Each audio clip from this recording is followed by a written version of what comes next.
ಸರಣಿಯ 2ನೇ ದಿನಕ್ಕೆ ಸ್ವಾಗತ.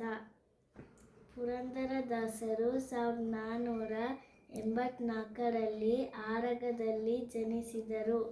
ಆರಗ ತೀರ್ಥಹಳ್ಳಿ ತಾಲೂಕಿನಲ್ಲಿದೆ. ಅವರ ಹೆಂಡತಿಯ ಹೆಸರು ಸರಸ್ವತಿ ಬಾಯಿ. ಪುರಂದರದಾಸರು ಪೂರ್ವಾಶ್ರಮದಲ್ಲಿ ಬಹಳ ಜಿಪುಣನಾಗಿದ್ದರು. ನಾಳೆ ಸ್ವಾರಸ್ಯಕರ ಕಥೆ ಹೇಳುತ್ತೇನೆ. ಈಗ ಕೀರ್ತನೆಯ ಸಮಯ.